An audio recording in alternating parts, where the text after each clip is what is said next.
The blizzard swallowed the mountains whole when the Raven Special Forces team heard it, a cry that didn't belong to any man. Through the white chaos, it came again, weak, breaking, desperate to live. Captain Ethan Cole raised his fist. The convoy stopped. Headlights carved thin tunnels through the storm as they stepped out, and saw her. Half buried beneath a fallen pine, a German shepherd, paw crushed in a steel trap, her blood painting the snow crimson. "Easy, girl," Ethan whispered, voice trembling. Then Diaz, the medic, froze. "Sir, she's pregnant." In that frozen silence, a hardened soldier met a mother fighting for 2 lives. He didn't know it yet, but saving her tonight would uncover a buried crime and change the fate of everyone on his team forever. The Alaskan wilderness had a way of swallowing sound. Wind tore through the spruce forest like an endless scream muffled by snow. The moon was no more than a faint blur behind a veil of storm clouds, and the trees bowed under the weight of ice. For miles, there was nothing. No movement, no life, only the hum of engines pushing against the storm.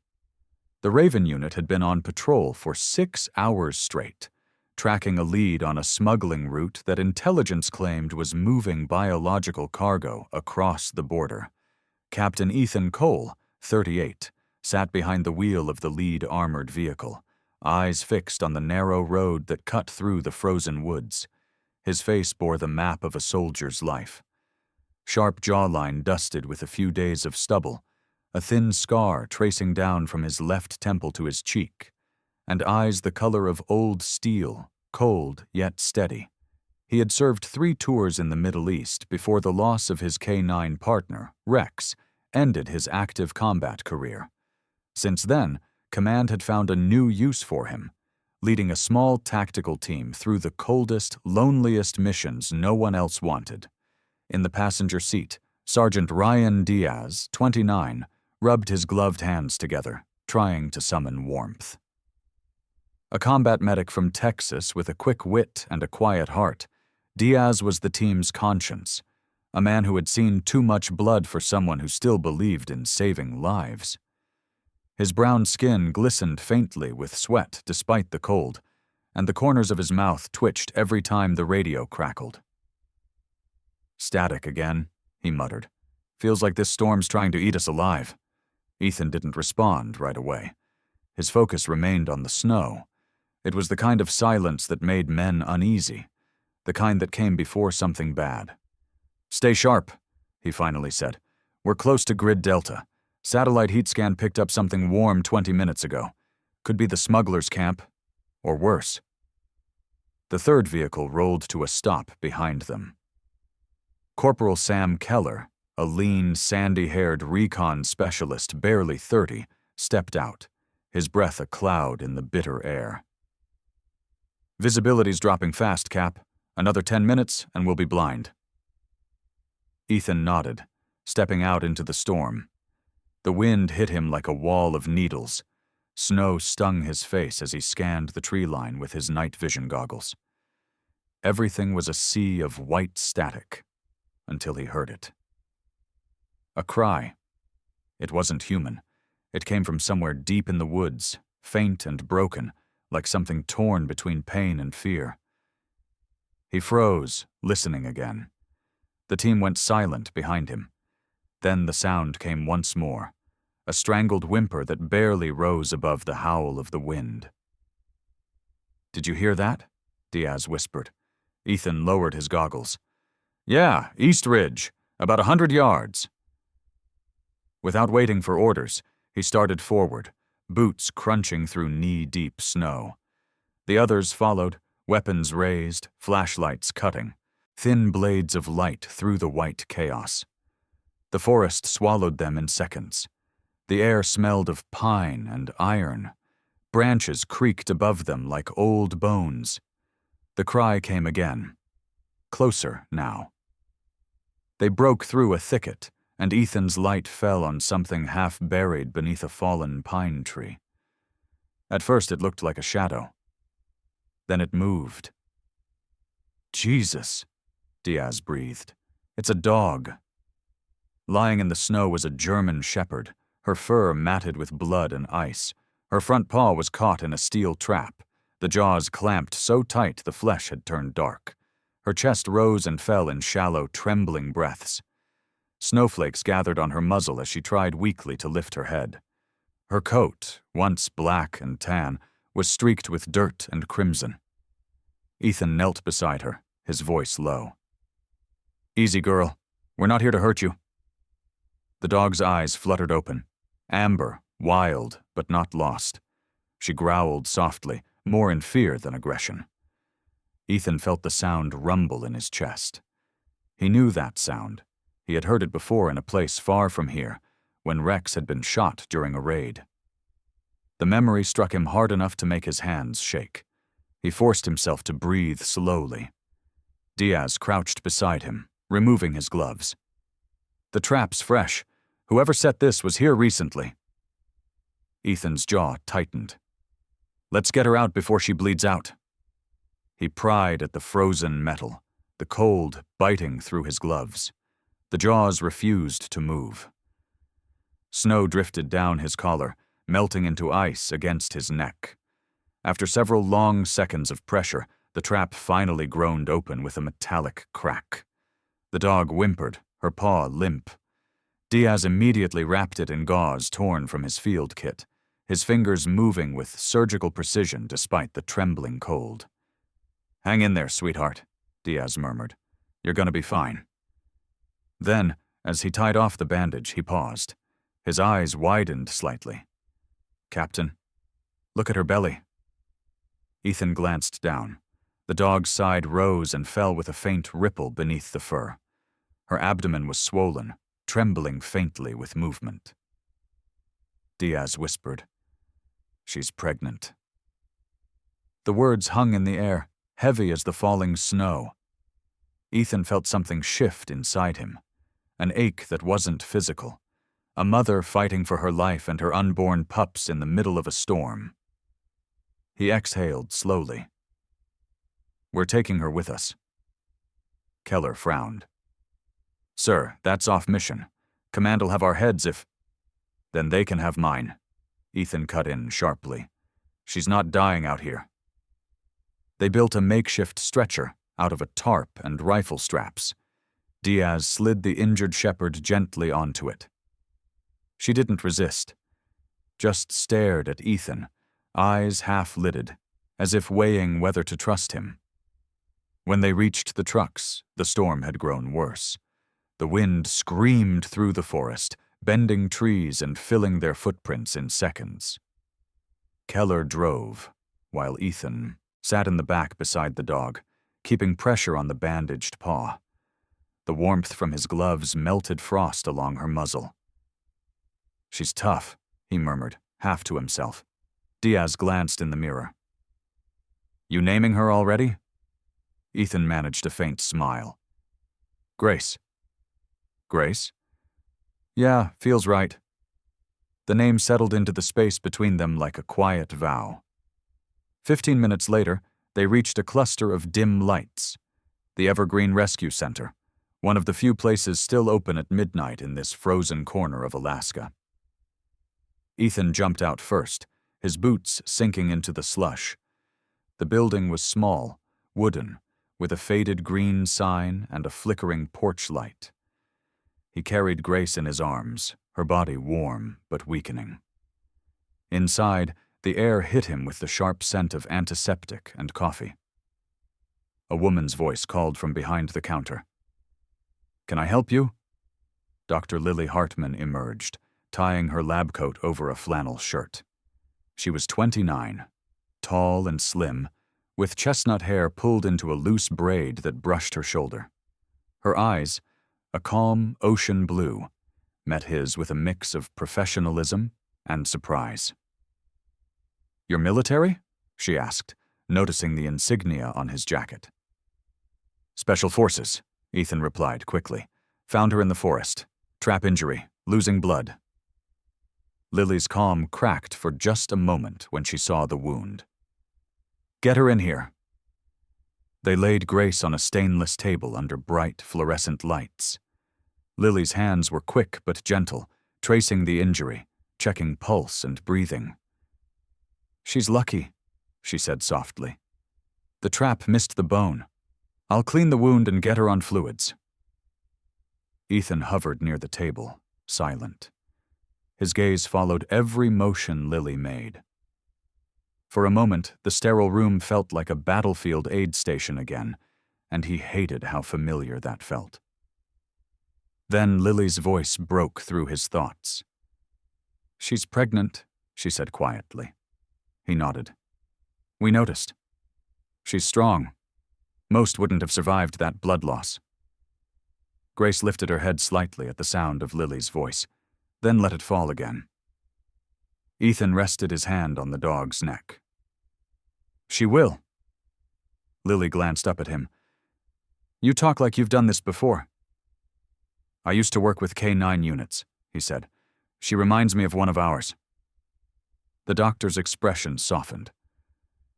"Then you know what kind of will it takes to live through something like this." They stood there in silence, the hum of machines filling the space. Snow pressed against the window like a restless tide.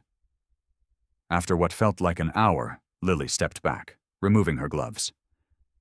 "She'll make it. But she needs rest, antibiotics, and warmth. You can visit tomorrow." Ethan nodded slowly. "Thank you, doctor."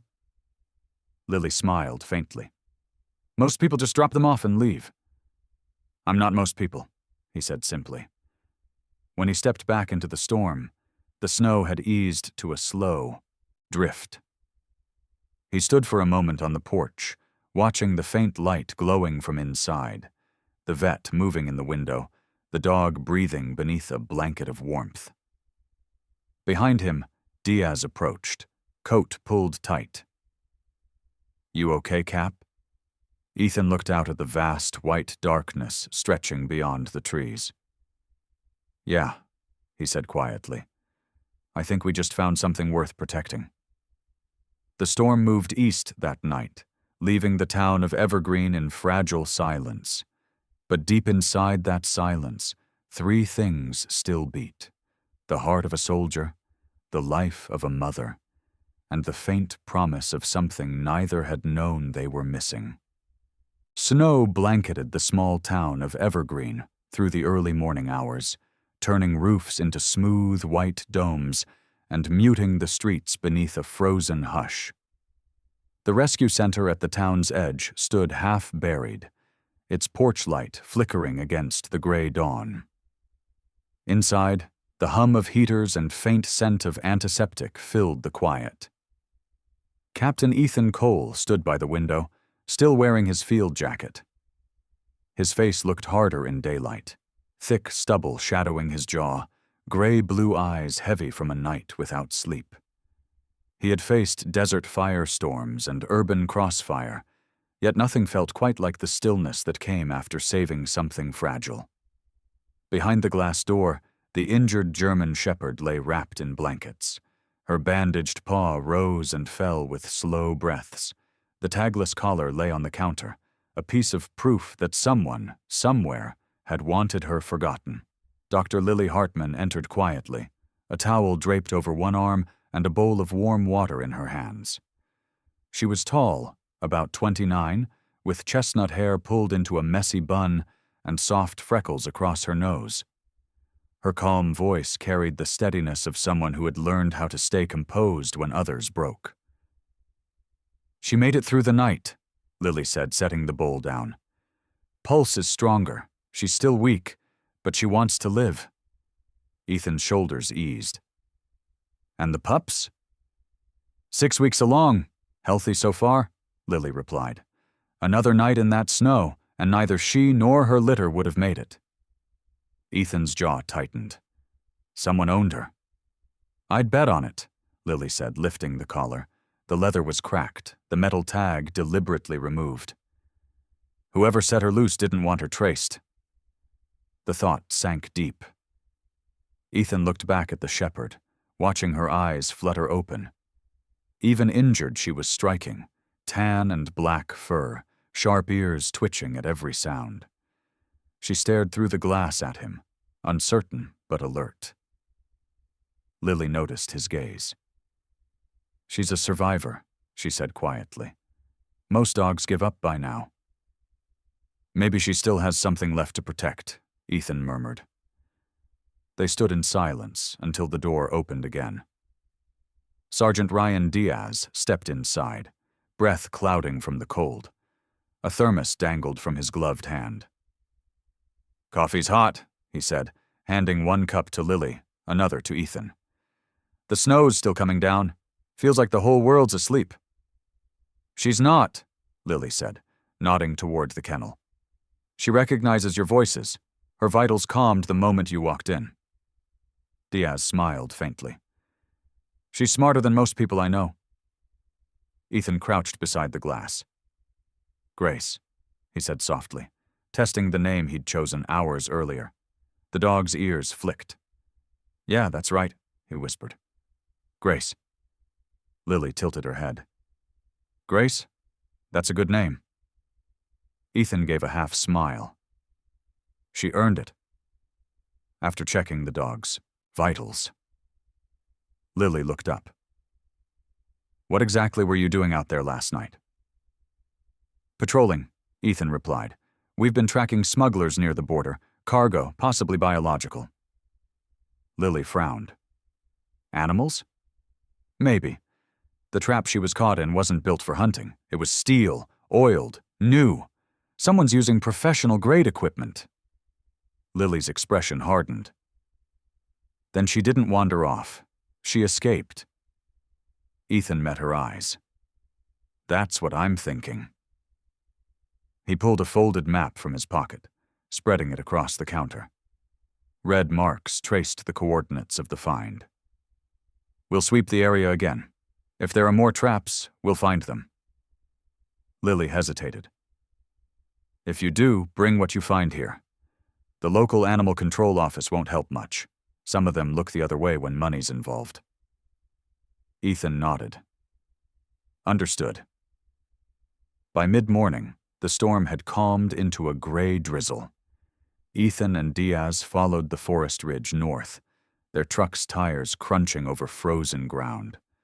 The sky hung low, pressing down like lead. "Feels wrong, doesn't it?" Diaz said, scanning the trees through the window. "Whole place looks clean, but it isn't." Ethan said nothing. He was watching the ground, tracing faint indentations half buried by snow. Boot prints, 2 sets, deep and deliberate. He crouched beside them, brushing away the powder. Size 11. Heavy sole. Whoever it was carried weight. Diaz joined him, binoculars raised. "Captain over there." Through the trees lay a rusted metal cage, its bars bent but intact. Inside, scraps of fur clung to the wire, and a torn blanket was frozen to the floor. Ethan stepped closer. Faded letters were printed on the side. K9 Tactical Supply, Milford. Diaz cursed under his breath. "That's not just hunting gear. That's transport-grade equipment." "Industrial," Ethan said, voice tight. He took out his camera, snapping photos. "They're catching dogs, maybe training stock, maybe worse." He picked up a strip of duct tape stuck to the snow, sticky residue and faint paw hair clinging to it. It made his stomach turn. Someone's been doing this for a while. "What do we do?" Diaz asked. Ethan straightened. "We don't call it in yet. Not until we know who's behind it. We'll bring what we have to Lily. She's seen this kind of thing before." Evening descended early. The clouds broke apart, revealing faint northern lights rippling above the horizon. When they returned to Evergreen, the rescue center glowed warm against the cold, a single refuge in a sea of white. Lily was inside, seated at her desk with her glasses low on her nose, scribbling notes. "You found something," she said before they spoke. Ethan laid the photos on the counter. "Industrial cages, K9 label, location marked." Lily's eyes darkened as she flipped through them. I've seen these before. In Seattle, where I worked before. Moving here. Illegal breeders used cages like this. Purebreds, designer mixes, even service dogs. When they were injured or stopped producing, they were discarded. Diaz muttered. So they're not hunters. They're suppliers. Suppliers for what? She asked quietly. Ethan's tone was grim. For profit. Maybe for something worse. The heater hummed behind them. Grace stirred in her kennel, tail brushing against the blanket when Ethan stepped closer. He knelt, resting his hand gently on her neck. Her breathing steadied, eyes watching him with cautious recognition. You ran, didn't you? He murmured. You escaped them. Her ears twitched, as if she understood. Lily stood beside him, arms folded, her voice soft but firm. She trusts you. You've become her anchor. Ethan looked at the dog, then at Lily.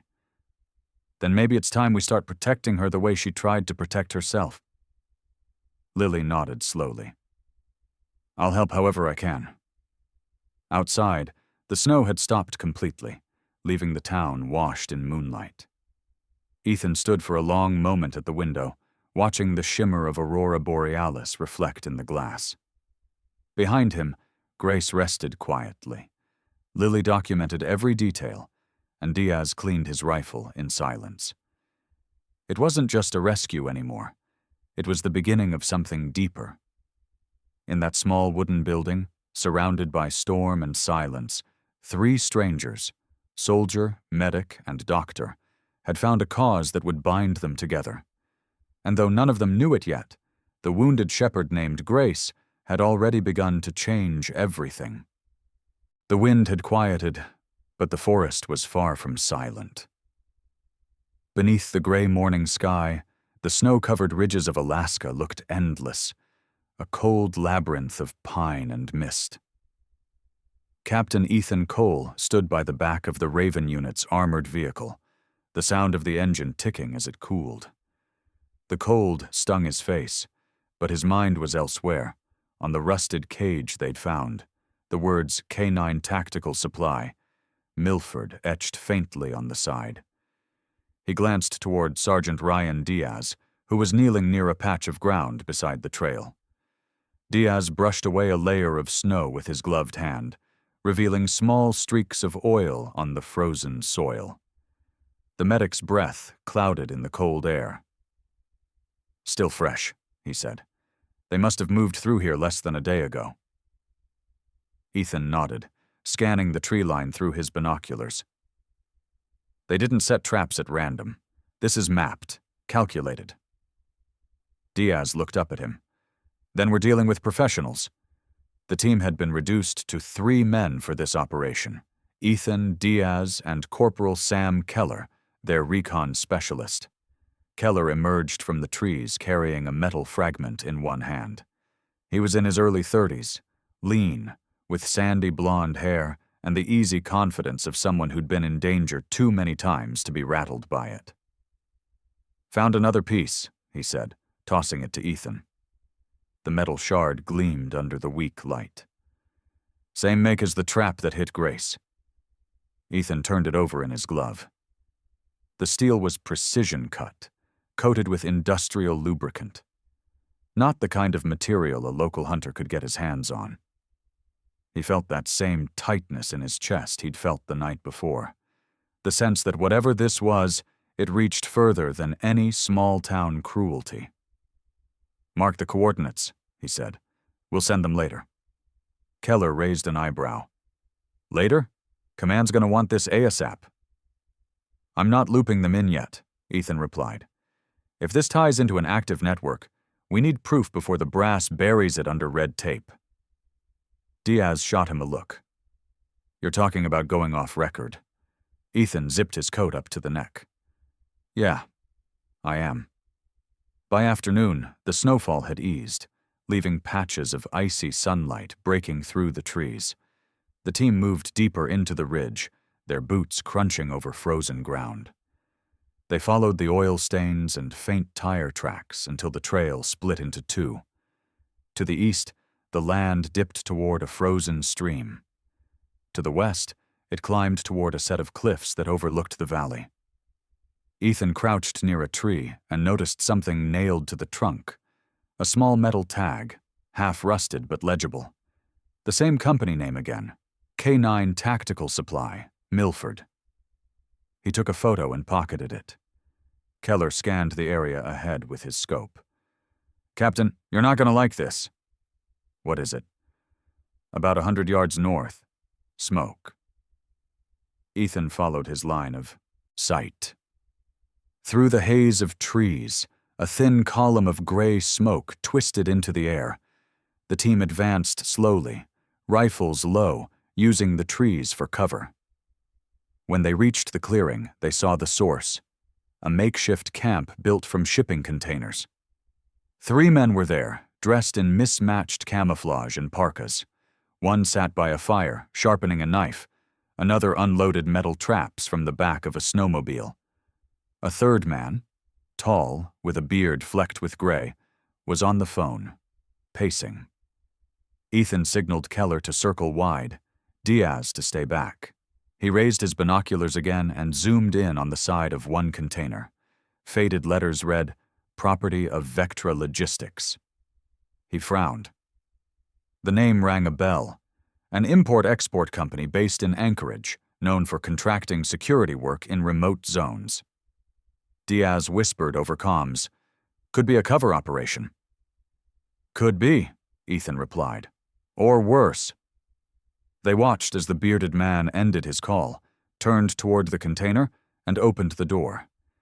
Inside were rows of metal cages stacked like drawers, empty now, but lined with straw and old restraints.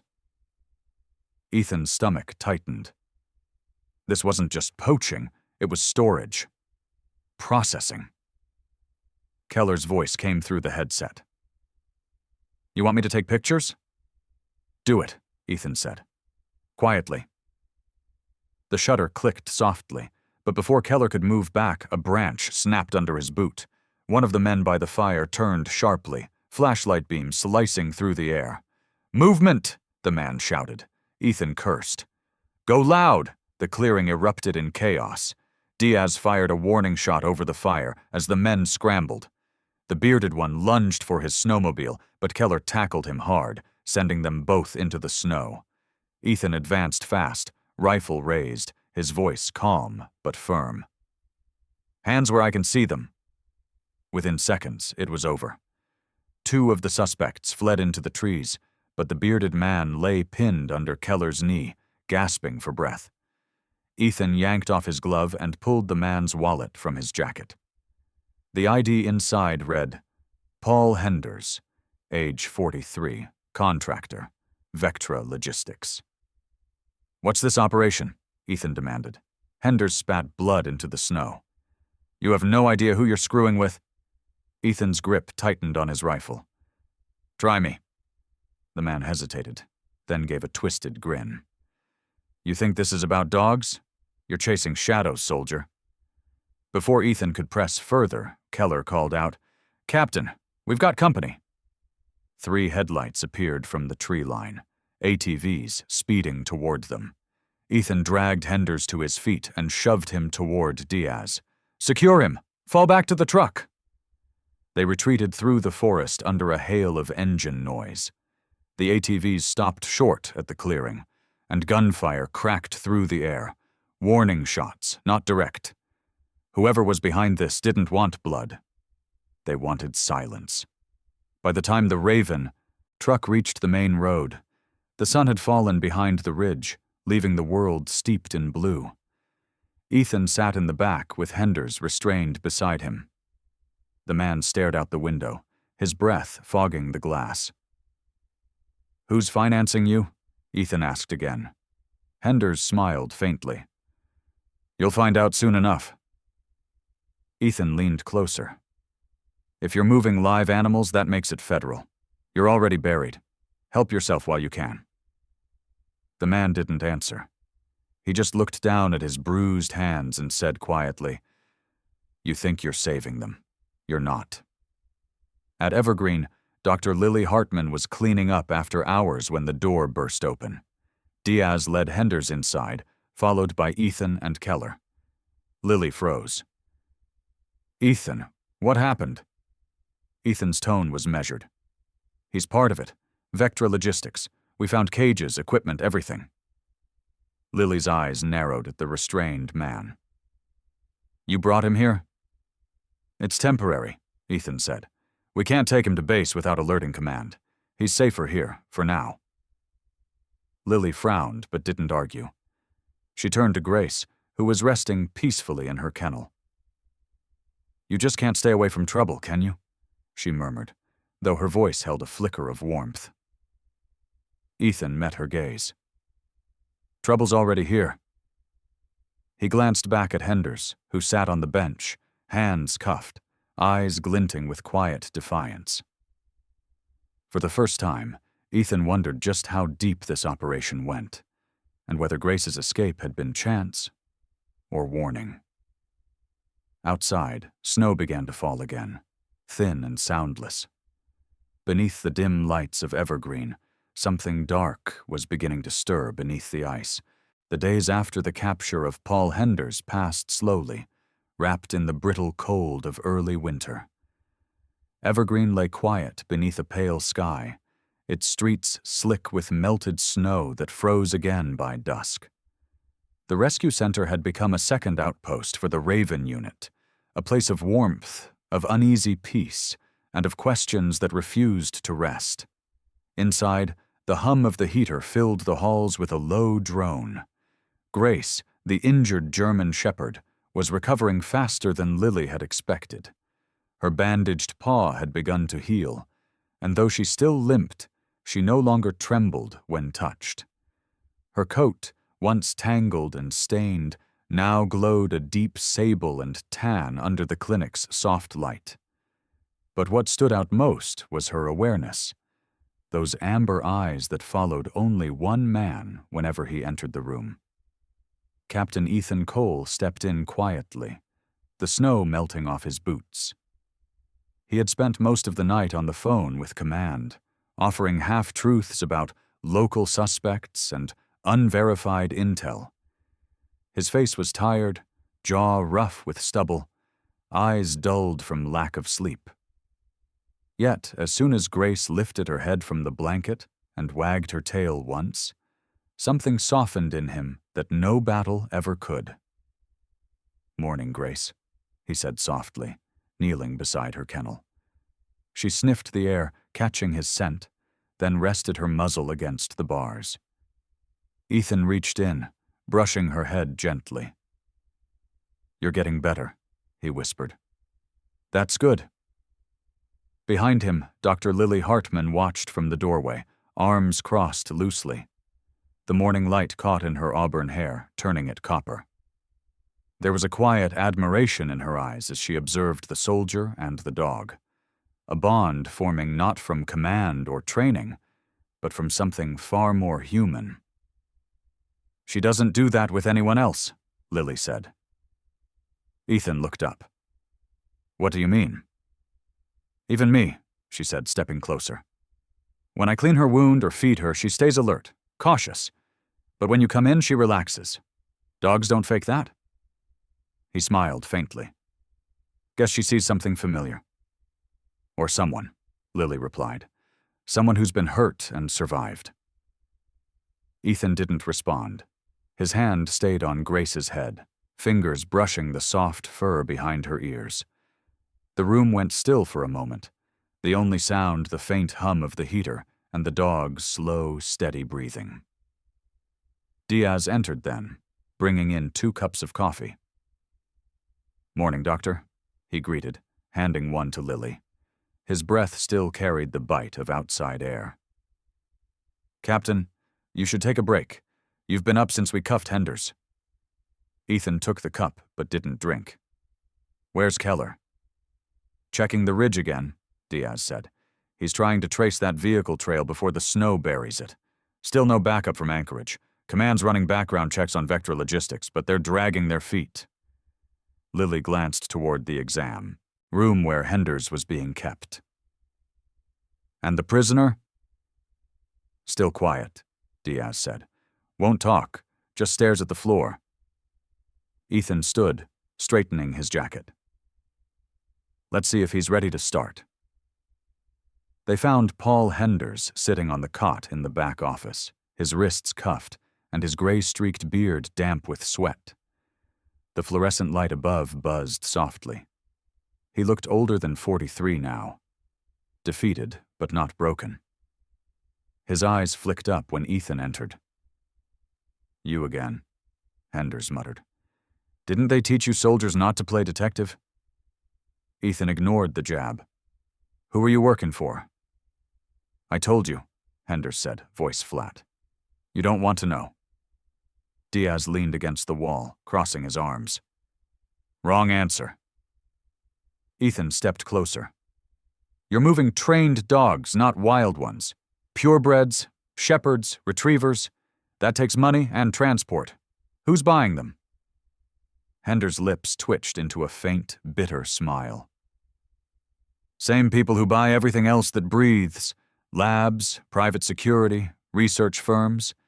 They want loyalty without conscience. Lily, who had stepped inside quietly, frowned. You're saying they're experimenting on them? Henders shrugged. You think war ends on the battlefield? It just changes collars. For a moment, the room fell silent. Ethan's expression darkened, but he forced his voice to stay calm. You're going to give me names, locations, everything you have. The man chuckled softly. You can't save them all, Captain. Ethan's hand tightened at his side.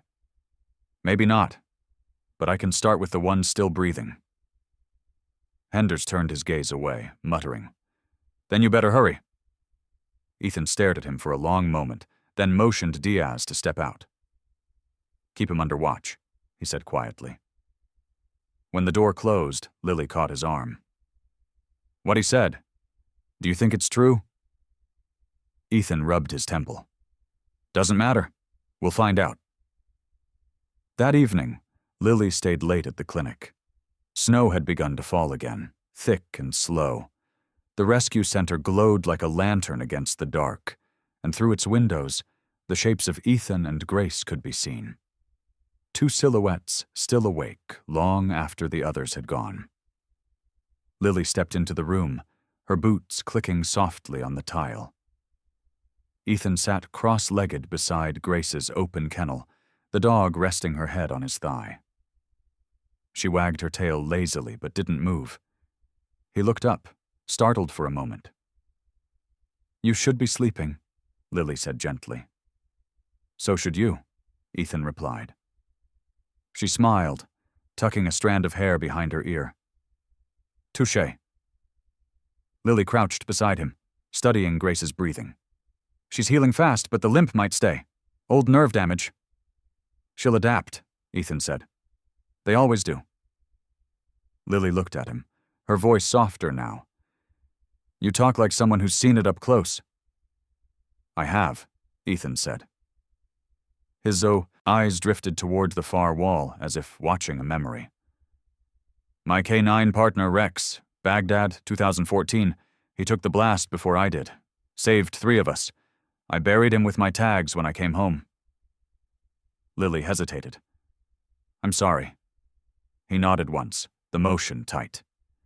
Grace reminds me of him, the way she doesn't flinch, even when she should, like she's waiting for an order that's never coming.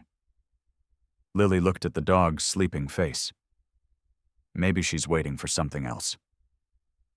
Ethan raised an eyebrow. Like what? Not an order, she said softly. A reason to trust again.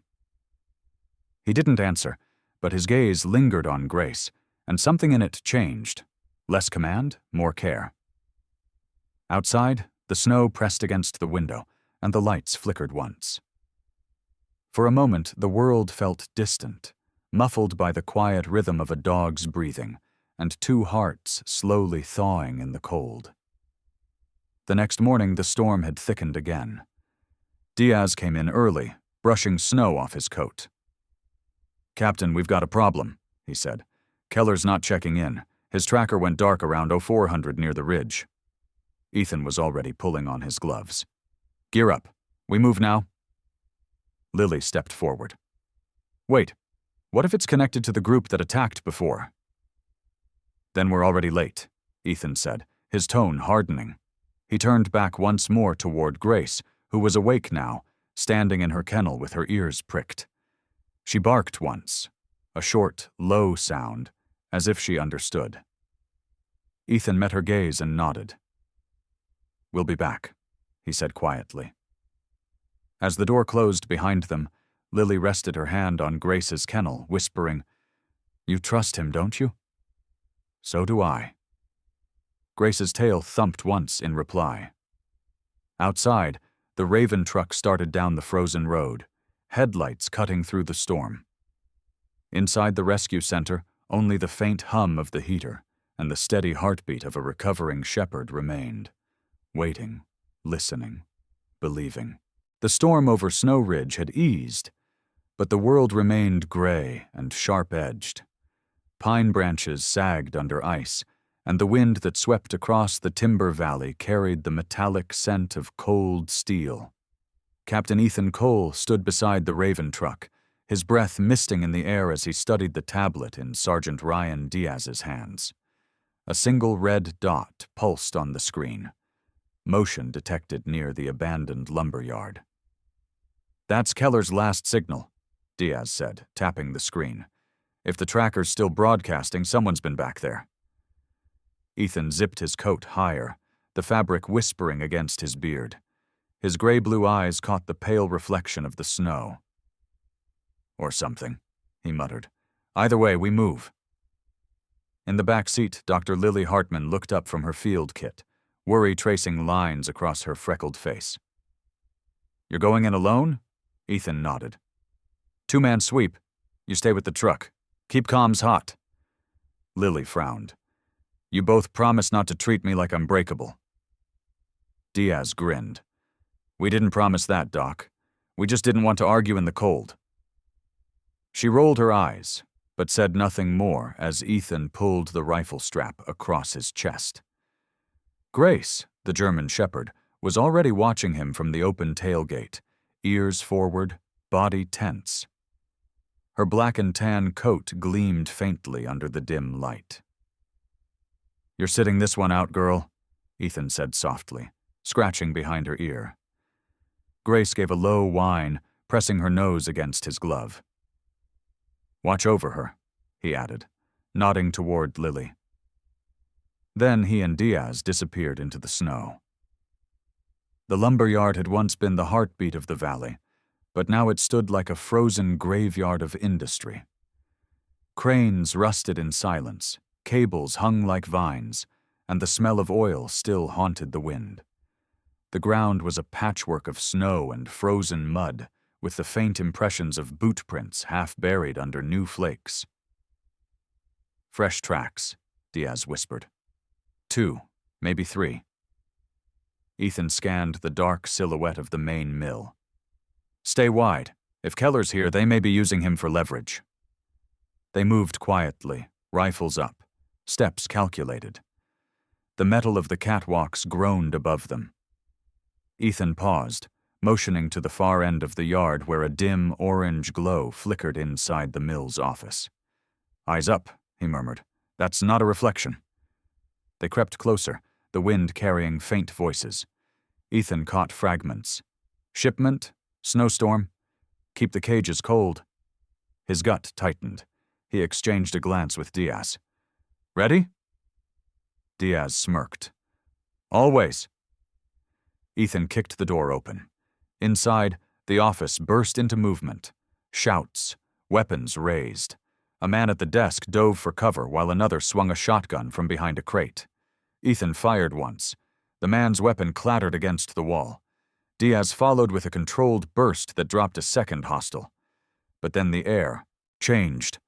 A shrill alarm echoed through the yard, bouncing between the corrugated walls.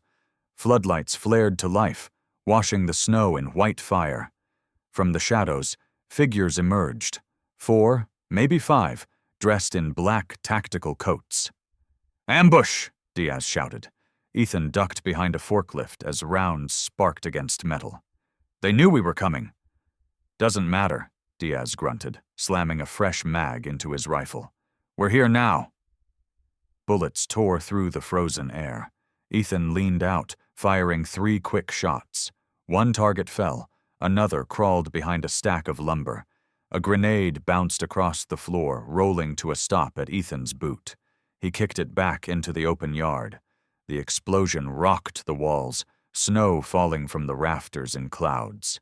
Diaz yelled over the noise, "We need to fall back!" "Negative," Ethan barked. "We end this here." The gunfire dimmed for a heartbeat, and in that gap came a sound that didn't belong to men or machines. A deep, rising growl from outside. Grace. She burst through the shattered door like a force of nature, snow and smoke curling around her. Her fur bristled, eyes blazing gold in the light. She lunged at the nearest attacker, knocking him into a support beam. The man screamed, dropping his weapon as she tore through his sleeve. "Grace!" Ethan shouted, half in surprise, half in pride. The chaos tipped. Diaz advanced through the confusion, firing in short, precise bursts. Another assailant fell, and the last one fled toward the loading dock. "Don't let him reach the truck," Ethan called. Grace was already moving. She leaped over fallen planks, tackling the man before he reached the exit. He crashed to the ground with a shout, and Ethan was there in seconds, boots grinding into the snow. "Don't move," Ethan growled, pressing the rifle barrel to the man's chest. "Where's Keller?" The man spat blood. "Gone. You're too late." Ethan grabbed his collar. "Say that again." "I said—" The man froze as Grace growled inches from his throat. "Milford," he gasped. "South Industrial, Cold Storage Complex. That's where the shipments go." Ethan tightened his grip. "What shipments?" The man's eyes darted toward the cages stacked near the wall. "Dogs. Dozens. They're bred, tagged, and sent out. Some alive, some not." Diaz's voice was low. "Jesus Christ!" Ethan's anger hardened into resolve. "We're shutting it down." He turned to Diaz. "Tie him up. Get his phone and any data drives." Diaz dragged the man to a steel pillar, zip-tying his wrists. Ethan scanned the room, eyes catching the reflection of chains on the far wall. When he approached, his stomach clenched. Rows of metal rings bolted into the concrete, fur caught in the welds. Dried blood darkened the floor. Grace approached slowly, her tail low, ears flattened. She sniffed the chains, then backed away, whining softly. "Not training," Ethan said. "Containment." Diaz exhaled through his teeth. "They used this place as a holding site. Maybe experiments before transfer." Ethan's voice dropped. "Let's document everything." They took photos, gathered samples, and marked GPS coordinates. Outside, the snow began to fall again, thick and heavy. When they stepped out of the building, the world felt strangely still, as if holding its breath. Lily's voice came faintly through the radio. "Ethan, are you reading me? You've got company on the thermal scanner, 3 vehicles inbound from the east." "Copy," Ethan said. "We're pulling out." Diaz fired 2 quick shots into the air to blow out the floodlights. The yard plunged into shadow again. Grace ran beside Ethan, Paws kicking up powder. They reached the truck just as Lily started the engine. "Go," Ethan ordered. The tires spun, caught traction, and launched forward down the frozen road. In the rearview mirror, the lumber yard receded. A dark scar against the snow, lights flickering in the distance like dying stars. Inside the cab, the air was thick with the smell of smoke and adrenaline.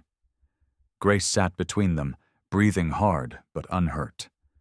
Diaz looked over, shaking his head. "She saved our asses."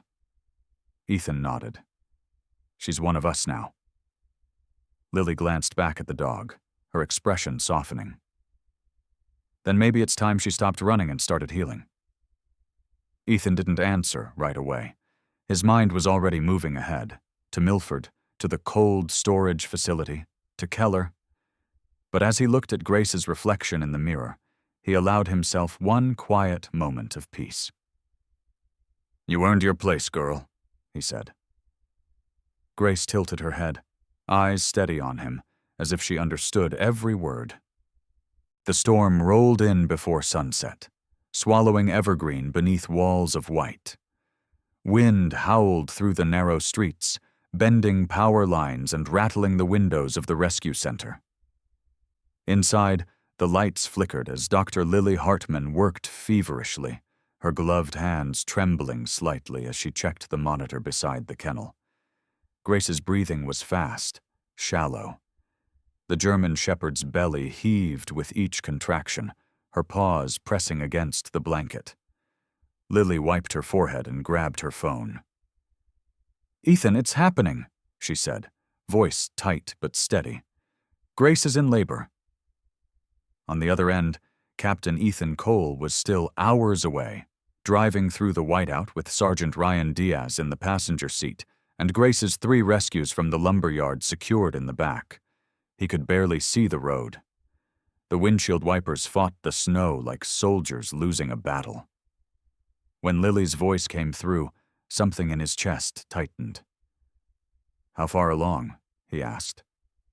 "Too far to wait," Lily replied. "You need to get here now." Ethan pressed the accelerator. "We're on our way." Inside the clinic, the storm seemed to echo every heartbeat. Grace whimpered, shifting restlessly as Lily adjusted the heat lamp and checked her pulse again. "Easy, girl," she murmured. "You're safe." Grace's fur gleamed under the dim red light, her body trembling but determined. Each breath came with a low, pained growl, but her eyes, those same amber eyes that had once been wild and afraid, were steady. She trusted the human kneeling beside her. The door swung open. Officer Mark Ellison, Evergreen's night deputy, stepped in, brushing snow off his uniform. He was a thick-built man in his early 40s, with a neatly trimmed beard and the weary look of someone who'd seen too many long nights. "Doc, power's flickering all over town," he said. "Storm knocked down half the grid. You might lose lights any minute." Lily nodded without looking up. "I'll manage. But if the generator fails, I'll need your flashlight here." Ellison nodded. "Got it." He stood near the door, eyes scanning the shadows outside. "Quiet night," he muttered. "Too quiet." Ethan and Diaz reached the outskirts of Evergreen, just as the road disappeared under a white curtain. Snow pounded the truck like fists. "Visibility's 0, Diaz said, squinting through the glass. "Doesn't matter," Ethan replied. "Keep your eyes on the markers." When they finally pulled into the clinic driveway, the headlights lit up the scene. Snow swirling like smoke, trees bending in the wind, the faint orange glow of the building ahead. Ethan barely parked before jumping out. The cold cut into him instantly, but he didn't slow down. He burst through the door just as Lily was kneeling beside Grace, coaxing her gently. "She's crowning," Lily said quickly. "I need clean towels and warm water." Ethan moved without, thinking, grabbing the supplies. His breath came out in white clouds, his gloves slick with melted snow. Grace let out a cry that twisted his heart. He knelt beside her, his voice low. "You've got this, girl. You've survived worse." Diaz stood by the window, rifle slung over his shoulder, scanning the perimeter. "Nothing yet, but I've got a bad feeling about this storm." "Focus on her," Ethan said. Grace pushed again, her body trembling from exhaustion. Then a small sound. Thin, high-pitched, fragile. Lily caught the first pup in her hands. "We've got one," she said, smiling despite herself. She rubbed the tiny body briskly with a towel until it let out a full cry. "A boy," Lily said softly. "Scout." Ethan smiled faintly. Fitting name. Grace barely rested before the next contraction hit. Another cry followed, softer this time, weaker. Lily frowned, her brows knitting. He's smaller, she said, working quickly. She cleared his airway, rubbed his sides until he whimpered. There you go. Stay with me, little one. Diaz exhaled. That's 2. Lily placed both pups beside Grace, who immediately turned to lick them clean. Her instincts overrode her pain. Ethan could see the transformation.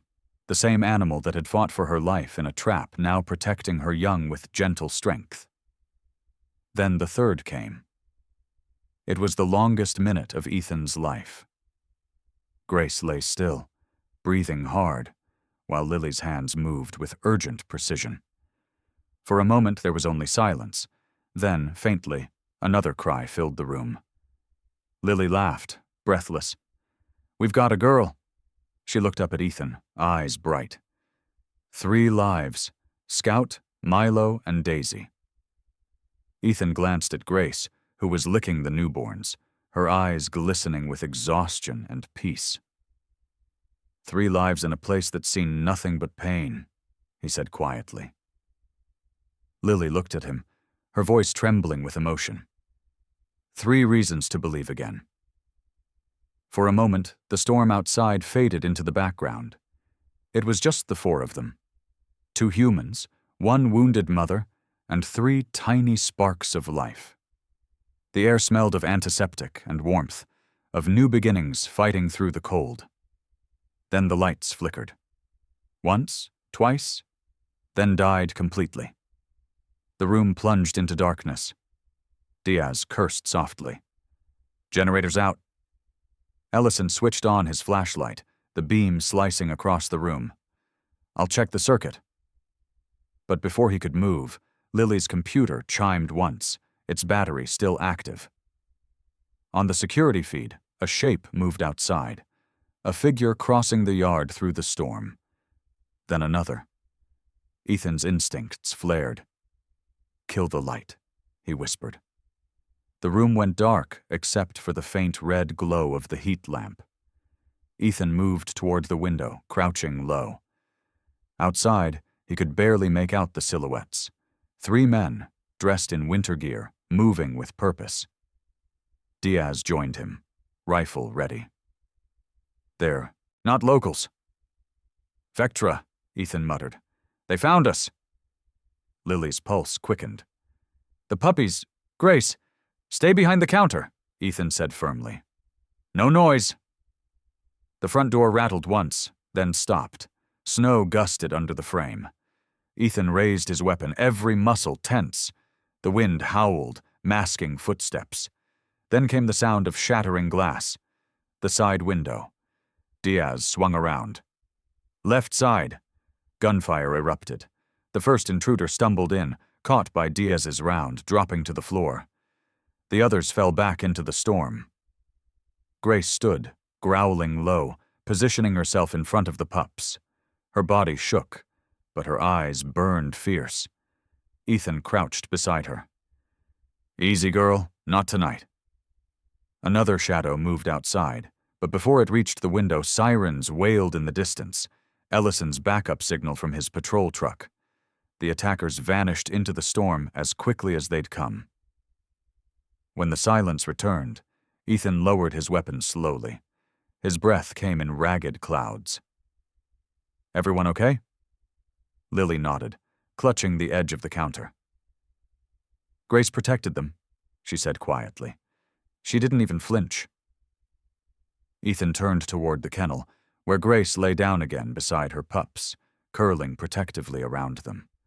Her breathing was heavy but steady.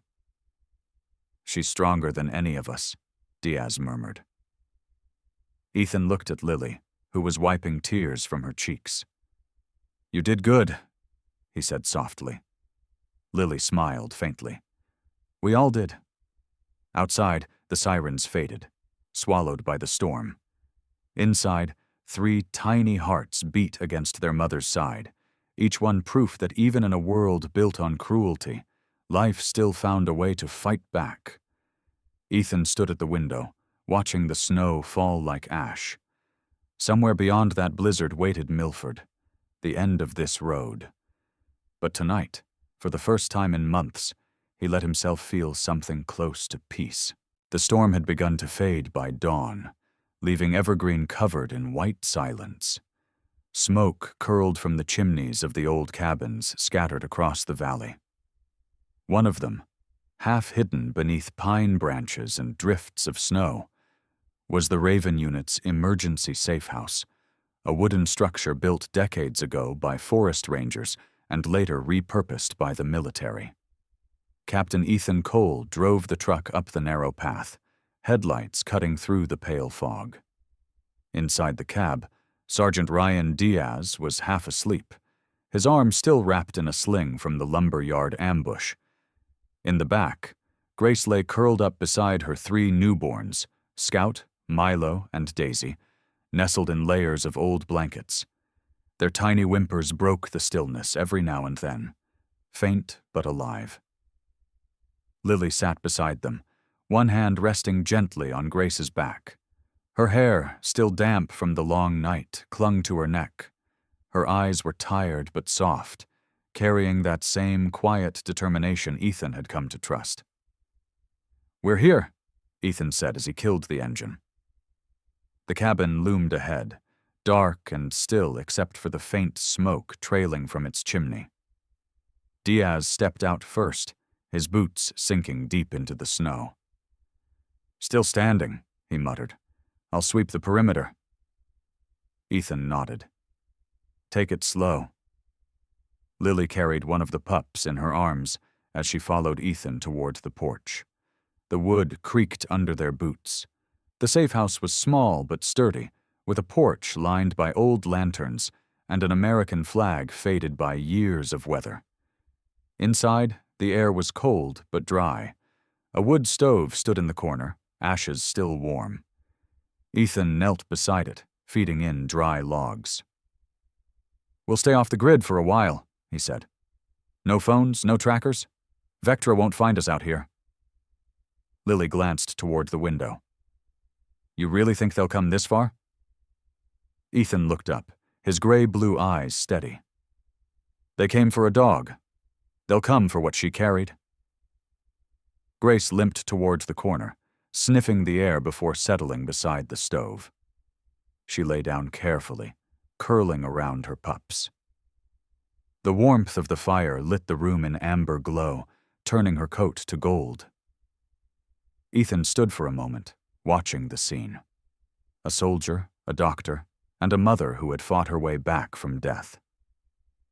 After a while, he stepped outside to breathe the cold morning air. The forest stretched endless and quiet, but the silence carried something else, a tension, a presence that refused to leave. Diaz joined him, lighting a cigarette with his good hand. "I checked the ridge," he said. "No tracks, at least not fresh ones, but the snow's too soft to hold shape long." Ethan nodded, eyes narrowing toward the tree line. "Keep the truck fueled and ready. We may have to move again." Diaz exhaled smoke through his nose. "Captain, Keller's still out there. You think he's alive?" Ethan didn't answer for a moment. The question hung heavy between them. Finally, he said, quietly, "He's Raven. Until we see proof otherwise, he's alive." Diaz nodded once. "Copy that." Later that afternoon, the safe house felt almost peaceful. The wind had died down, and snowflakes drifted lazily past the window. Inside, Lily unpacked medical supplies on the kitchen table. Her hands moved with habitual precision, labeling vials and syringes even though she knew no one would come through the door for a long while. Ethan worked outside, clearing snow from the porch roof. He had found an old wooden sign tucked behind the tool shed, carved years ago by a ranger. With a piece of charcoal, he wrote on it in bold letters, "Grace's Den." Then he mounted it on the porch beam above the kennel he had built for her out of spare planks. When he stepped back to look at it, Lily appeared at the door, smiling faintly. "That's sweet," she said. Ethan shrugged. "She deserves it." "She does," Lily agreed. Her gaze lingered on him, a hint of warmth behind her tiredness. "So do you." Ethan looked away, pretending to adjust the lantern hook. "I just build things that hold," he said. "It's what soldiers do when the fight's not over." Lily stepped outside, arms crossed against the cold. "Maybe that's why she trusts you. You don't promise safety, you build it." He didn't reply, but the corner of his mouth lifted just slightly. Inside, the pups squeaked and tumbled over one another. Grace watched them closely, occasionally nudging a wandering paw back toward warmth. Her limp was lighter now, but her protective instinct burned stronger than ever. As night fell, Diaz took the first watch from the porch, his rifle resting across his knees. Lily dozed in a chair near the fire. Ethan checked the locks one more time, then sat near the window with a thermos of coffee. The forest outside was motionless, but the quiet had weight. He had learned in war that silence could mean safety, or the seconds before something broke it. It was past midnight when Grace stirred. Her head lifted suddenly, ears twitching. A low growl rumbled in her chest. Ethan, half asleep in the chair, opened his eyes instantly. "What is it, girl?" he whispered. Grace stood, body tense, gaze fixed on the dark window. Ethan followed her line of sight but saw nothing, just snow and trees swaying in the wind. Still, his instincts lit up. He set his coffee down and reached for his rifle. Outside, Diaz was pacing slowly along the porch when he noticed it too. Prints. He crouched, running a gloved hand over the snow. The footprints were fresh, half filled by new flakes but still sharp. Human. He whispered into his radio, "Captain, we've got movement. North side." Ethan was already at the door, rifle up. Grace padded beside him, silent but alert. He eased the door open, the wind slicing through. Diaz pointed toward the trees. "There. 2 sets, maybe 3. They stopped at the ridge." Ethan followed the tracks with his flashlight, the beam catching the faint outline of boots leading toward the cabin, and then veering away. Whoever had come this close was watching, not approaching. He turned back to Diaz. "They know where we are." Diaz's jaw tightened. "So what's the play?" Ethan glanced toward the cabin, where the faint light from the fire flickered through the window, silhouetting Lily's sleeping form, and Grace curled around her pups. "We hold until morning, then we move south." Grace growled again, the sound low, protective. Ethan knelt beside her, resting his hand gently on her neck. "It's okay," he murmured. "We'll keep them safe." The shepherd's ears twitched, eyes still fixed on the dark forest. Ethan stood, scanning the horizon one last time. The wind had died, and the woods had gone still again. But the prints were proof enough. The hunt wasn't over. It had just changed shape. He closed the door quietly behind him, locking it twice. Inside, Grace settled back beside her pups, her eyes still half open. Ethan sat by the fire, rifle within reach. Outside, the cold crept closer, carrying with it the promise of another storm, and the certainty that Vectra wasn't done yet. The road to Milford was a frozen artery, cutting through a wasteland of pine and silence. The Raven truck moved like a shadow under the pale moon, tires crunching over ice, headlights slicing through sheets of fog. Captain Ethan Cole sat at the wheel, jaw tight, his gloved hands gripping the steering wheel hard enough for the leather to creak. The mission had narrowed to one point, one last lead on the Vectra network. Next to him, Sergeant Ryan Diaz leaned over a tablet balanced on his knee, eyes fixed on the blinking GPS tracker. "Signal steady," he said. Same coordinates. South Milford Industrial Zone. The power grid's live even though the place is supposed to be shut down. Ethan's voice was low. Then that's our nest. In the back seat, Dr. Lily Hartman held a flashlight over a stack of maps and field notes. Her auburn hair framed a face drawn from exhaustion, but sharpened by resolve. If Vectra's still operating out of that zone, there could be animals. Hundreds of them, she said. There will be, Ethan replied, and we're not leaving without proof. The truck turned off the main road, plunging into the industrial wasteland. Snow gathered thick around the tires. In the distance, massive warehouse silhouettes loomed against the horizon, faint orange light bleeding through their high vents. Diaz zoomed in on the map. Thermal shows movement, small groups, regular intervals. That's patrol rotation. They're organized. Ethan nodded, already pulling on his black tactical gloves. Good. It means they have something worth guarding. They parked the truck behind a line of derelict freight cars, engines idling low. The compound lay ahead. 3 main warehouses encircled by fencing, barbed wire glittering under the moonlight. Only one building showed activity, its vents steaming into the cold night. Ethan crouched beside the hood and traced the layout on a notepad. We go through the culvert beneath the north fence. Diaz, you're on overwatch. Lily stays in the truck and runs the comms. We move in, gather proof, and get out clean. Lily frowned. You really expect me to sit this one out? You're not a soldier, Ethan said gently. But we'll need your head if the files are encrypted. Once we have them, you're the first person they'll want to silence. Lily met his gaze, defiant, but knowing he was right. Then don't give them the chance. Wasn't planning to, Ethan said, slinging his rifle over his shoulder. Diaz grinned faintly. Just another quiet night in paradise. They crawled through the drainage culvert, flashlights off, the metallic air biting their lungs.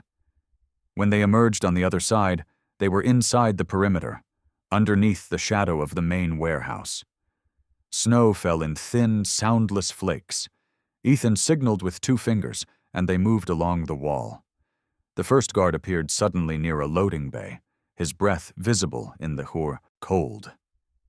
Ethan caught him in silence, a swift strike to the jaw followed by the dull thud of his body hitting snow. Diaz dragged him into the shadows, retrieving his ID badge. They entered through a side door. Inside, the warehouse hummed with low mechanical life. A refrigeration system thrummed somewhere below. Pale fluorescent lights flickered over metal cages stacked in rows. The smell hit first. Oil, disinfectant, and something darker, something living but terrified. Jesus, Diaz whispered. Ethan's eyes swept the floor.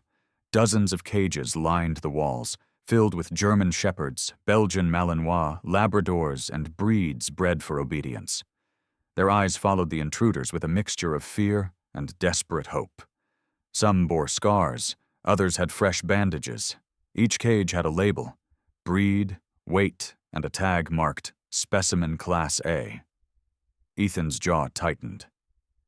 They're not training them, they're experimenting. He approached a workstation covered in files and binders. The papers detailed supply chains, cross-state shipments, and coded transfers. One folder caught his attention, Project Cerberus, and beneath it, a name he recognized, Dr. Mason Laird, former bioweapons technician turned corporate contractor. Diaz took photos with his wrist cam. This is enough to bury Vectra. Ethan flipped through the folder, his pulse rising. Not yet. Keller's tracker went dark near this site. He might be underground. Diaz's voice hardened. Then let's finish this. They followed a stairwell down to the sub-level. The air grew colder, the hum louder. When they reached the bottom, they found a vast refrigerated corridor filled with glass partitions. Behind each pane were empty kennels, surgical tables, and crates marked with international shipping codes. At the far end stood a sealed door labeled Biostorage, authorized access only. Ethan approached the keypad. "Diaz, cover me." He pried open the control panel and crossed 2 wires. The door hissed open, releasing a breath of frost. Inside was a chamber lined with frozen containers, each one holding genetic samples labeled by species and date. Dozens of vials glowed faintly blue in the dim light. Diaz whistled. They weren't just selling dogs. They were cloning them. Ethan's voice was grim. Weaponizing loyalty. He grabbed a crate of vials and slid it into his pack. "Take the hard drives. We blow this place before anyone knows we were here." Before Diaz could reply, movement flashed across the security monitor above the door, figures in black tactical gear converging on their position. "Contact!" Diaz shouted. Bullets ripped through the glass, shards exploding into the cold air.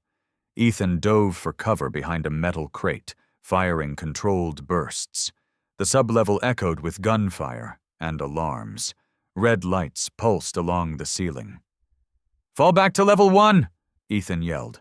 They raced up the stairs, the sound of boots thundering. Behind them. When they burst back into the main hall, dogs barked wildly in panic. Ethan slammed the release switch, and the cages opened in a chain reaction. Dozens of canines poured out, scattering in chaos. "Go!" Ethan shouted. "Head for the east exit!" Diaz covered their flank, firing as they moved. Smoke grenades filled the air, and the barking became a roar. Through the haze, Ethan saw one of the guards go down under a blur of fur and teeth. Grace's kin, unleashed fury reclaiming freedom. They reached the exit door just as a truck screeched to a halt outside. The driver jumped out, shouting orders. Ethan raised his rifle but froze when he saw the man's face. Major Lucas Brandt. His black coat was dusted with snow, his silver hair gleaming under the floodlight. He smiled, cold and deliberate. "Captain Cole, you just can't let things go, can you?" Ethan leveled his weapon. "This ends tonight." Brandt cocked his head. "You think you've seen cruelty? You've seen nothing. The world runs on control, and loyalty is the most profitable resource we have." Ethan's voice was quiet but steady. "Then I'm bankrupting you." Brandt's smile faltered. "You won't leave this place alive." He raised his pistol, but Diaz's shot rang out first. The bullet shattered the weapon in Brandt's hand. The man stumbled back, cursing. Ethan moved forward, striking him hard across the jaw. Brandt collapsed onto the snow, groaning. "Lights out," Diaz said, pulling a detonator from his vest. They retreated toward the truck, Ethan hauling the hard drives over his shoulder. As they sped away, the first explosion rocked the compound. Flames leapt high into the night sky, devouring everything that had once enslaved innocence. From the passenger seat, Diaz looked back at the burning facility. "That's it. That's the heart of Vectra." Ethan didn't reply. His reflection in the mirror was lit by firelight, haunted but resolute. "Not the heart," he said finally. "Just one of its veins. But tonight we cut it deep." Grace, resting on the seat beside Lily, lifted her head and pressed her muzzle to Ethan's arm. He reached over, stroking her fur without looking away from the horizon. The orange glow faded behind them, swallowed by snow. The night was silent, except for the wind. Snow drifted across the cracked asphalt of the old Vectra plant like ghosts refusing to rest. The sky above Milford burned faintly orange from the distant fires still smoldering at the destroyed warehouse. In the darkness beyond the compound, Captain Ethan Cole crouched behind a rusted fuel tank, his breath steady despite the biting cold. The Raven unit was down to 3, himself, Sergeant Ryan Diaz, and Dr. Lily Hartman, who had insisted on staying. Beside them lay Grace, her fur dusted with snow, eyes sharp and unblinking. Just behind her, the three pups, Scout, Milo, and Daisy, waited in the back of the truck, small but already alert. They had been training for weeks to recognize scent and signal. Tonight, that training would be tested for real. Through his night scope, Ethan watched the gate of the abandoned factory. Two guards patrolled lazily, their rifles slung across their backs. Beyond the fence, a row of trucks sat idling, exhaust steaming into the air. Each was marked with the same logo burned into Ethan's memory: Vectra Logistics. Diaz adjusted his comm unit. Thermal shows 6 hostiles outside, maybe double that inside. The signal jammer's running on their frequency. We'll have to go silent once we breach. Ethan nodded. Copy that. He glanced toward Lily, who was checking the tranquilizer syringes in her bag. Her face was pale against the cold, freckles standing out like constellations. She wasn't a soldier, but she moved with quiet control. You sure about this? He asked. She looked up, meeting his eyes. You think I came this far to sit in the truck? Ethan allowed himself the faintest smile. Didn't think so. The plan was simple but dangerous. Wait for the inbound truck carrying new cages, bait, and strike when it entered the yard. The GPS from the earlier raid had shown this site as the final link in Vectra's chain, the heart of their operation. And if Lucas Brandt was still alive, this was where he would be. At 2340, headlights appeared on the horizon. A single 18-wheeler rumbled toward the gate, its tires crunching through the snow. The guards waved it through after a quick radio exchange. Ethan raised his hand, signaling the team. That's our window. Move! They moved like shadows. Diaz took the north side, disabling the power junction with a controlled charge. The lights flickered once, then died completely, leaving only the glow of truck lamps and flashlights. Ethan and Grace advanced along the west wall, using the snow's reflection to guide them. The cold bit into his skin, but his mind was calm. Years of combat had carved his instincts into habit. He reached the loading dock just as the truck backed in.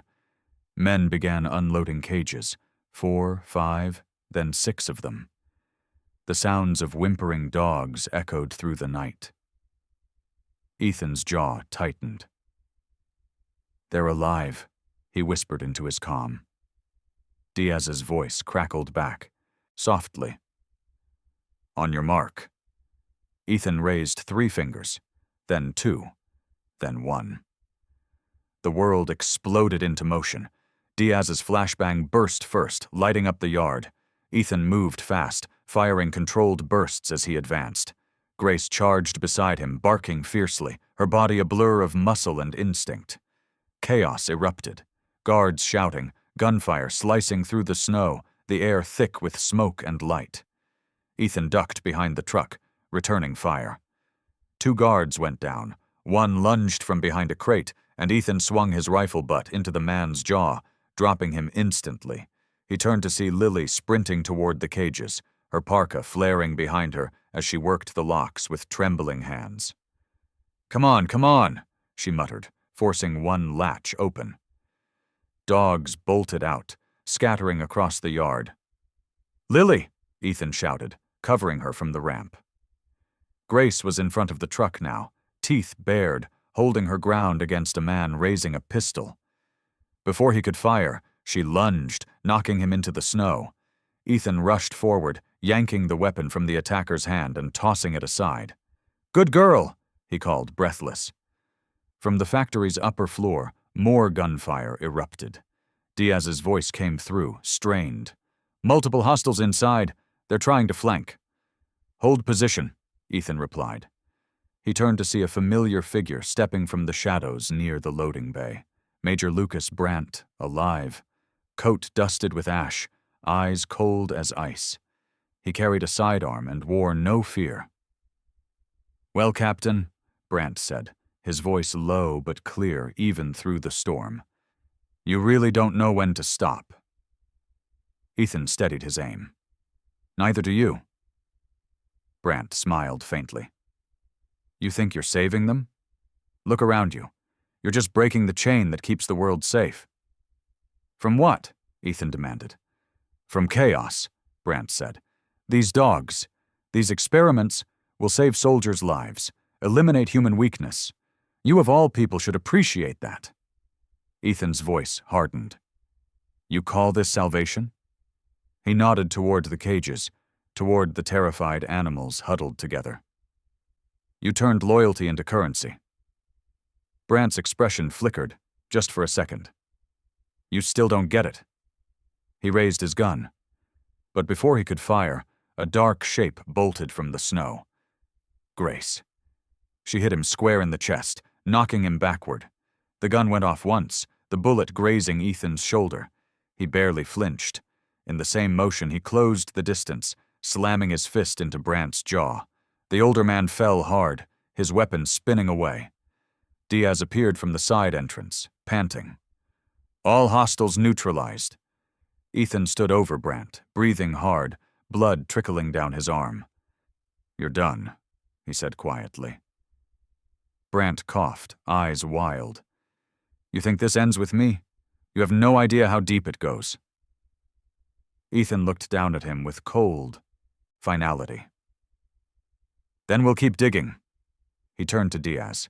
"Get Lily and the dogs out, now." By the time they reached the main road, the sky had begun to pale.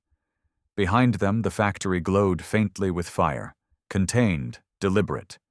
Ethan had set the charges himself, destroying every file, every record, every cage that hadn't already been emptied. In the back of the truck, Lily checked his wound while Grace lay quietly beside him, her muzzle resting on his knee. The pups were curled up together, safe for the first time since the nightmare began. "You need stitches," Lily said softly. Ethan smirked.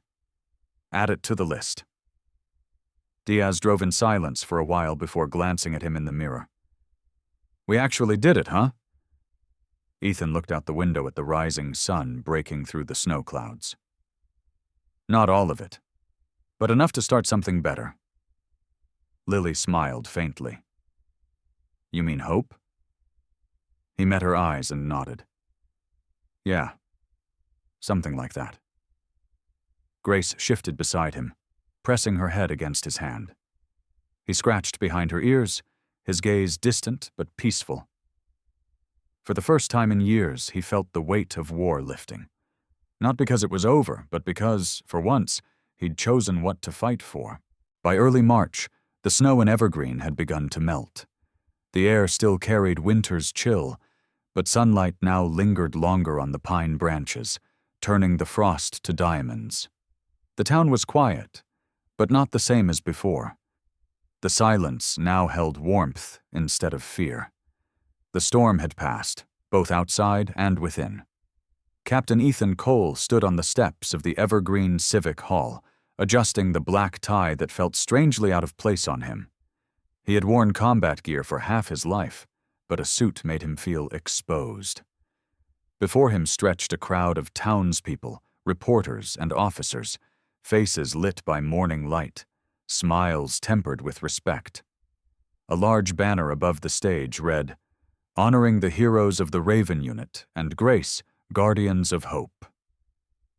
At his side, Sergeant Ryan Diaz stood tall, his arm now healed, his usual smirk softened by pride. Dr. Lily Hartman stood beside him, her auburn hair tied back neatly, a dark coat framing her slender figure. Her freckles caught the light as she smiled toward the stage, where Grace sat obediently on a red carpet, her 3 pups, Scout, Milo, and Daisy, huddled beside her. When the mayor, a gray-haired woman named Margaret Quinn, stepped up to the microphone, the crowd quieted. She was in her 60s, with a kind but commanding presence, the kind of leader who made you feel seen when she spoke. "Evergreen has always been a town of survivors," she began, But what happened here this winter reminded us that survival means more than endurance. It means compassion, courage, and trust. These men and women, she gestured toward Ethan, Lily, and Diaz, showed us what humanity looks like when faced with cruelty. And this brave soul, she turned toward Grace, taught us that loyalty doesn't end with words. It's something felt, something lived. Applause rippled through the crowd. Grace wagged her tail once, then barked as if in thanks, drawing laughter and a few tears. Ethan couldn't help but smile. After the ceremony, the medals were presented. Diaz received his first, grinning awkwardly as cameras flashed. Lily's came next, for her service and compassion under fire. When Ethan's name was called, he hesitated, glancing briefly at Grace.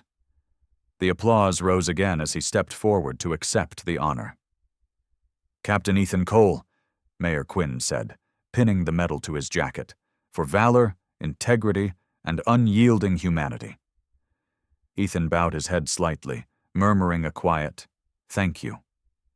But his eyes drifted to the horizon beyond the crowd, to where the forest met the sky. There was peace now, but the kind that carried memory. Peace earned, not given. Later that afternoon, Ethan returned to the safe house. The snow had retreated into soft patches, revealing damp earth and early shoots of green. He walked up the wooden steps and paused beneath the porch sign. Grace's den. The letters had faded slightly under months of snow, but they still stood, proud. Grace bounded from the yard to greet him, her fur shining in the sun. She had gained back her strength. The limp was barely noticeable now. Her eyes, bright amber, met his with that same quiet understanding that had carried them both through the storm. "Hey there, girl," Ethan said, kneeling to scratch behind her ears. "You did good." He reached into his coat and pulled out a small brass plaque, freshly engraved. It read, "For Rex, you led us here." He fixed it to the wooden wall above the kennel, tightening the screws with slow, deliberate care. The wind picked up slightly, brushing through the pine trees. Ethan looked at the plaque for a long moment, his thoughts drifting to the desert years ago, to the explosion, to Rex's bark echoing through smoke, to the silence that followed. For years, he'd thought that silence meant an ending. Now, standing here with Grace and her pups, he knew it had only been a beginning. Lily appeared behind him, carrying a clipboard and a cup of coffee. "You built another monument?" she teased gently. Ethan smiled. "Just a reminder." She looked at the plaque, then at him. "He'd be proud. You both would." They stood in silence for a moment, the kind that didn't need words. Then Lily handed him the clipboard. "I wanted you to see this. The Healing Paws initiative, approved this morning." Ethan raised an eyebrow. "Already?" "Already," she said, a proud smile tugging at her lips. "We're turning the old rescue center into a rehabilitation and training facility for rescue dogs, veterans, anyone who needs a second chance. Grace will be our first lead dog." Ethan glanced at Grace, who was sitting beside the porch, head tilted, watching them both. "You think she's ready to teach others?" Lily grinned. "I think she already has." That evening, the team gathered one last time. Diaz grilled food over a small fire pit, humming under his breath. Lily prepared a pot of coffee that smelled stronger than most field rations Ethan had ever endured. The air was crisp, but not cruel anymore. Above them, the first stars began to show, glinting over the thawing treetops. Scout chased a stick across the yard, while Milo and Daisy tumbled in the mud. Grace barked once, keeping a watchful eye on her pups. Ethan leaned against the porch railing, taking it all in, the laughter, the quiet, the life. "You ever think we'd make it here?" Diaz asked, handing him a cup. Ethan shook his head. Didn't think we'd make it past January. Lily joined them, her hands tucked into her jacket pockets. Well, she said, glancing at Grace, you didn't do it alone. Ethan looked at her, then at the dogs, and nodded. No, none of us did. As night deepened, the last traces of winter finally surrendered to spring. The snow along the fence melted into silver rivulets that caught the light of the lanterns. Grace lay on the grass with her pups, her tail thumping, against the earth. Ethan stepped off the porch, crouching beside her. You brought us home, Grace, he said softly. She lifted her head, eyes reflecting the warm glow of the fire. Then, as if answering, she licked his hand and rested her muzzle against his chest. The world around them was quiet again. Not empty, but full. The kind of quiet that comes after chaos, when hearts remember how to beat without fear. The kind that feels like peace. Sometimes miracles don't arrive as flashes of light from heaven. They come quietly, on 4 paws, covered in snow, reminding us that love still finds its way through the cold. Grace wasn't just a rescued dog. She was a reminder that even in the darkest corners of the world, God still whispers through kindness, courage, and second chances. And maybe that's what he asks of us, to see the broken, to help the helpless, and to never turn away from the ones who still believe in us. If this story touched your heart, please take a moment to share it. Leave a comment with your prayer for Grace and every animal still waiting for a home. Subscribe to Paws Kingdom. Join our community of believers and animal lovers, and together, let's keep faith alive in a world that needs it now more than ever. May God bless you, your family, and every creature that reminds us how to love.